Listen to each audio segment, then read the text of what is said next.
గారు భారతీయ జనతా పార్టీ నాయకులు కూడా జాయిన్ అయ్యారు. అమర్నాథ్ గారు నమస్కారం. అమర్నాథ్ గారు, ఇవాళ 27 గంటల పర్యటన పుతింది దాదాపు చివరికి వస్తుంది. కీలకంగా రక్షణ వాణిజ్య ఒప్పందాల సమావేశం హైదరాబాద్ హౌస్లో జరిగింది. రక్షణకైతే దాదాపుగా S-400 దగ్గర నుంచి సుఖోయ్ 57 అలాగే సబ్మెరైన్స్, అణు రియాక్టర్స్, వీటన్నిటికీ రష్యా అంటే ఇందులో తప్పని మన వల్ల మనకు సపోర్ట్ ఇస్తున్నారు, కానీ డిపెండెన్సీ పెరిగిపోతున్నది ఒకటైతే. రెండు, ట్రేడ్ డెఫిసిట్ భారీగా పెరుగుతుంది. ఈ మధ్య మనం క్రూడ్ ఆయిల్ విపరీతంగా రష్యా నుంచి ఇంపోర్ట్ చేసుకోవడం వల్ల ట్రేడ్ డెఫిసిట్ పెరుగుతుంది. ఆ మేరకు భారత్ నుంచి ఎక్స్పోర్ట్స్ పెరిగే విషయంలో మరి ఏ మేరకు ఈ సమావేశం సక్సెస్ అయ్యే అవకాశం ఉంది? మొదట మా ప్యానల్లోని మిత్రులకు, మీకు ప్రేక్షకులందరూ నమస్కారం అండి. ప్రధానంగా అంటే ఈ 27 గంటల పర్యటనలో మన వైపు నుంచి ఉన్న ఎజెండా ఏముంటుంది సార్? మన రైతులు పండించిన ధాన్యము, లేకుండా మన టెక్స్టైల్ ఇండస్ట్రీ, లేకుండా మన ఆక్వాకల్చరు, లేకుంటే మన మహిళలు తయారు చేసిన ఐటమ్స్ను ఎక్స్పోర్ట్ చేయాలి. ఎందుకంటే ఇది అందరూ దాదాపు $69 బిలియన్ ట్రేడ్లో ఆల్మోస్ట్ 90% ఇంపోర్ట్స్, ఓన్లీ 10% ఎక్స్పోర్ట్స్. ఇది ముందు నుంచి మనందరం చర్చిస్తున్న విషయమే. అయితే దీనిలో ప్రధానంగా ఈరోజు మనము వారితో మాట్లాడిన సందర్భంలో ఈవెన్ ఇంపోర్ట్స్లో కూడా ఇప్పుడు సుఖాయ్, బ్రహ్మోస్ ఎట్లా అయితే మనం అడాప్ట్ చేసుకున్నామో, ఫుల్ ఫ్లెడ్జ్డ్ ట్రాన్స్ఫర్ అయిందో టెక్నాలజీ ట్రాన్స్ఫర్. ఇంతకుముందు టెక్నాలజీ ట్రాన్స్ఫర్ అంటే ఏంది? ఇప్పుడు మనం 10 సుఖాయ్ ఉన్నాం అనుకోండి, first 4 full import 100%, next 4 50% import, 50% technology transfer, last 2 అట్లా ఉంటుండే. ఇప్పుడు ఏం చేసాం? ఫ్రమ్ డే 1 అంటే ఫస్ట్ నుంచి కూడా 100% టెక్నాలజీ ట్రాన్స్ఫర్. ఇన్ఫ్యాక్ట్ మనం ఫ్రాన్స్తో కూడా సఫ్రన్ అని లీప్ ఇంజన్ MRO ఇక్కడ తయారు చేసుకున్నాం హైదరాబాద్లోనే. అది 1300 కోట్లు పెట్టి ఇన్వెస్ట్ చేస్తున్నారు వాళ్ళు. అదే మన ఓవర్ హాలింగ్ అండ్ రిపేర్, దానికి సంబంధించి maintenance, over hauling and repair. So ఆ సెంటర్ ఫస్ట్ టైం అంటే అవుట్ సైడ్ ఫ్రాన్స్లో ఫస్ట్ టైం ఇండియాలో పెట్టారు, అది హైదరాబాద్లో పెట్టారు. ఈ విధంగా ఏవైతే టెక్నాలజీ ట్రాన్స్ఫర్ జరుగుతున్నదో, అట్లాగే ఇప్పుడు మన నుంచి ఎక్స్పోర్ట్స్, మన నుంచి ఏవైతే ప్రధానంగా ఎక్స్పోర్ట్స్ అమెరికా టారిఫ్ విధించడం వల్ల హిట్ అయిన సెక్టర్స్, స్పెసిఫిక్గా ఇది ఇప్పుడు నేను చెప్పిన 3, టెక్స్టైల్ కావచ్చు, అగ్రికల్చర్ కావచ్చు, ఎందుకంటే మన రైతులు ఫార్మా కూడా ఫార్మా, ఎగ్జాక్ట్లీ. సో ఫార్మా, ఈ రంగాలలో ప్రధానంగా భారతదేశం నుంచి రష్యాకు ఎక్స్పోర్ట్ చేయాలని. దాంతో పాటుగా ఇంకొక ఇంపార్టెంట్ డిస్కషన్ ఏం జరిగిందంటే, ఇంతకుముందు అంటే 1 year బ్యాక్ కూడా, అంటే లాస్ట్ యాన్యువల్ సమ్మిట్లో కూడా ఈ విషయం డిస్కషన్కి వచ్చింది.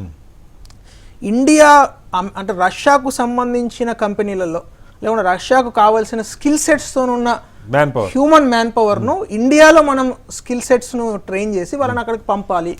ఆ విధంగా ఒకటి మనకు ఎంప్లాయ్మెంట్ జనరేట్ అవుతుంది, రష్యాకు ఏదైతే హ్యూమన్ రిసోర్సెస్ క్రంచ్ ఉందో అది వాళ్ళు సాల్వ్ చేసుకుంటారు. సో ఈ విధంగా కూడా దీనిపైన కూడా, దీంతో పాటుగా భారతదేశంలో ఉండే MNCs అంటే మొన్నటిగా మనం ACT ఒప్పందం చేసుకున్నాం, ఆస్ట్రేలియా, కెనడా అండ్ ఇండియా, మన G20 సమావేశాల సందర్భంగా. దీనిలో తయారైన AI సాఫ్ట్వేర్స్ కావచ్చు, మిగతా సాఫ్ట్వేర్స్ రష్యా దగ్గర ఉన్న మ్యానుఫ్యాక్చరింగ్ అట్లాగే డిఫెన్స్ కేపబిలిటీస్కు అనుసంధానం చేస్తూ ఏ విధంగా అక్కడ మన MNCsకు అక్కడ ఆపర్చునిటీస్ ఉన్నాయి. అట్లాగే రష్యన్ ఇన్వెస్ట్మెంట్స్ కూడా ఇండియాలో కావాలని కూడా ఒక చర్చ నడుస్తూ ఉంది. ఎగ్జాక్ట్లీ. ఇన్ఫ్యాక్ట్ మీరు మన జ్ఞాపకం ఉంటే యాక్చువల్గా 5 years బ్యాక్ మనం ఎప్పుడైతే రష్యా నుంచి రూపాయి మారక విలువలో మనము ఇంపోర్ట్ చేయడం స్టార్ట్ చేసాము ఆయిల్, అప్పుడు రష్యాతో ఉన్న ప్రధానమైన మన అప్పీల్ ఏంటంటే, ఆ రూపాయితోని ఏదైతే ఇన్వెస్ట్మెంట్ అంటే మేము డబ్బులు మీకు ఇస్తున్నామో రూపాయి రూపంలో, ఆ మొత్తం అమౌంట్ కూడా ఇండియాలోనే ఇన్వెస్ట్ చేయండి. దానివల్ల 2 రకాలుగా ఆ డబ్బు బయటకు వెళ్ళదు, 2 వాళ్ళకి కూడా ఇక్కడ ఆపర్చునిటీ. అలా వచ్చిందా ఇప్పుడు నయారా పెట్రోల్ బంకులు, ఇవన్నీ అట్లా వచ్చిన కంపెనీస్. సో రష్యా నుంచి చాలా ఇక్కడ కూడా ఇప్పుడు మనము ఏమంటారు దాన్ని, స్మాల్ మాడ్యులర్ రియాక్టర్స్, SMR అంట. ఈ స్మాల్ మాడ్యులర్ రియాక్టర్స్ను ఇండియాలోనే తయారు చేసి, ఇండియన్ గవర్నమెంట్ టార్గెట్ ఏంటంటే లాస్ట్ టైం బడ్జెట్లో కూడా మనం పెట్టుకున్నాం 1500 నుంచి 2000 వెరీ స్మాల్ మినీ న్యూక్లియర్ రియాక్టర్స్తోని సివిల్ న్యూక్లియర్ ఫెసిలిటీస్ ఇంప్రూవ్ చేయాలి. అంటే 20 మెగావాట్ నుంచి అప్రాక్సిమేట్లీ 50 మెగావాట్ వరకు ఈ రేంజ్లో ఉండేటివి. అంటే అది పొల్యూషన్ తక్కువ ఉంటుంది, ప్లస్ ఇప్పుడు హైదరాబాద్ ఉన్నది అనుకోండి, హైదరాబాద్ ఒక ప్రాంతానికి ఒక న్యూక్లియర్ రియాక్టర్ సరిపోతుంది. ఆ విధంగా ఆ మోడల్లో స్మాల్ మాడ్యులర్ రియాక్టర్స్ ఇక్కడే తయారు చేసి ఇక్కడే ఇన్స్టాల్ చేసే విధంగా. అట్లాగే రొసటామ్ అని ఒక కంపెనీ ఉంది, సివిల్ న్యూక్లియర్ ఫెసిలిటీస్. ఆ Rosatom company CEO last 6 months back మహారాష్ట్రతో MOU చేసుకోవడం జరిగింది. ఏది మ్యానుఫ్యాక్చరింగ్ ఇక్కడ ఎస్టాబ్లిష్ చేయడానికి. సో ఇవన్నీ చూస్తే ప్రధానంగా మనకు రెండు విషయాలు చాలా క్లియర్గా అర్థమవుతున్నాయి. ఒకటి ఏంటంటే రష్యాతో మనకు ముందు నుంచి ఏదైతే సంబంధ బాంధవ్యాలు ఉన్నాయో అది ఇంకా బలపడుతున్నాయి. ఆ బలపడడంలో రెండు దేశాలకు కూడా లాభం జరుగుతున్నది. But at the same time we have to be very cautious. ఎందుకంటే కంటిన్యూస్లీ ఇంపోర్టింగ్ మనం చేస్తూ ఉన్నా కూడా కరెక్ట్ కాదు అనేది చాలా కేటగారికల్గా పుతిన్ గారికి చెప్పినట్టు కనబడుతున్నది.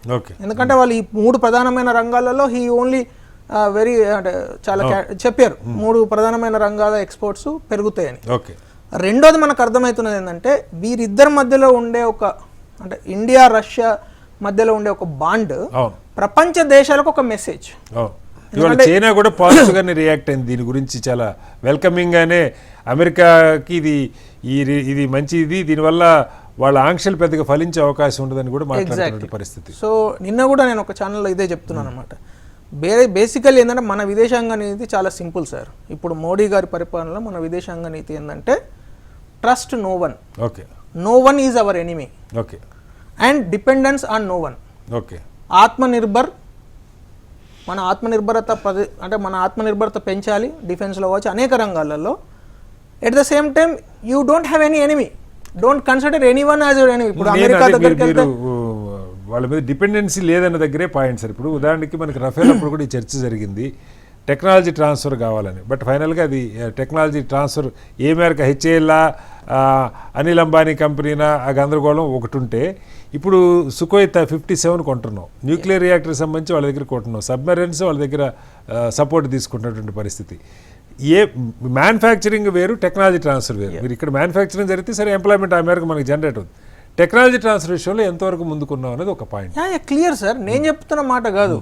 ఇప్పుడు దట్ కంపెనీ రాస్టెక్ CEO సెర్గీ అని హీ ఓన్లీ సెడ్, ఇంతకు ముందు భారతదేశానికి మేము ఏదైనా, హీఈస్ అ డిఫెన్స్ మ్యానుఫ్యాక్చరింగ్ కంపెనీ, ఇంతకు ముందు సుఖాయ్ ప్లేన్స్ ఫైటర్ జెట్స్ తయారు చేసే కంపెనీ CEO చెప్పిన మాట. వాట్ ఈ సెడ్ ఈస్, ఇప్పుడు మేము ఇంతకుముందు అమెరికా వేరే కంట్రీస్కు చేస్తే మేము ఫుల్ ఫ్లెజ్డ్ టెక్నాలజీ ట్రాన్స్ఫర్ చేసేది కాదు, వాళ్ళకి ఎంత అవసరమో అంతే చేసేది. ఈ రోజు చాలా క్లియర్, భారతదేశం is our friend, so we are transferring 100% technology. So వారు చెప్పిన మాటనైతే మనము యాక్సెప్ట్ చేయాలి. తర్వాత మనకి ఇప్పుడు క్వాడ్ లో భారత్ ఉంది, రష్యా లేదు. అట్లాగే ఇవాళ పుతిన్ గారు ఈ యురేషియా దానిలో కూడా భారత్ భాగం కావాలని మాట్లాడుతున్నట్టే. ఇది అంటే ఖచ్చితంగా మనం ఇండిపెండెంట్గానే డెసిషన్స్ తీసుకుంటాం, కానీ రష్యా నుంచి ఏమైనా ఒత్తిడి ఏమైనా ఉందా కొన్ని అంశాల మీద అన్నది? అంటే సార్ ఇప్పుడు ఏ దేశమైనా దాని మిత్ర దేశం పైన ఒత్తిడి తీసుకురావడానికి ప్రయత్నం చేయడం సర్వసహజం. ఎందుకు, ఆ దేశ ఇంట్రెస్ట్ ఆ దేశానికి ఇంపార్టెంట్, బట్ మన దేశ ఇంట్రెస్ట్ మన ఇంపార్టెంట్, మన రైతులు ఇంపార్టెంట్, మన మహిళలు, మన యూత్ మనకి ఇంపార్టెంట్. సో వాళ్ళు చేసిన, but does it fit in our agenda? ఎందుకంటే మన ఎజెండాలో వాళ్ళు భాగం కావాలి. ఇప్పుడు మన వికసిత్ భారత్ 2047 అనే ప్లాన్ లో రష్యా ఎక్కడ సహాయం చేయగలుగుతుంది, ఎక్కడ అనుబంధంగా పనిచేయగలుగుతుంది, అమెరికా ఎక్కడ సెట్ అవుతుంది, లేకుంటే ఫ్రాన్స్ ఎక్కడ సెట్ అవుతుంది మనం కోరుకుంటాం. అంతేగాని వాళ్ళ ప్లాన్ లో మనం భాగస్వాములం అయితే మనం పిచ్చోళ్ళం అవుతాం ఫైనల్ గా. అట్లాగే గతంలో మనకి భారీగా ఇతర దేశాల కంటే ముఖ్యంగా మెడిసిన్ చదవడానికి రష్యా విపరీతంగా వెళ్ళేవాళ్ళు. ఇప్పుడు ఉక్రెయిన్ వెళ్తున్నారు, కిర్గిస్తాను, కజకిస్తాను, చైనా వెళ్ళేవారు. ఆ ఎడ్యుకేషన్ రిలేషన్స్, మ్యాన్ పవర్ ఎట్లయితే మీరు ఎక్స్చేంజ్ అన్నారో అక్కడ మనకు అవకాశాల కోసం, విద్యకి సంబంధించి కూడా మన దేశంలో డిమాండ్ ఎక్కువ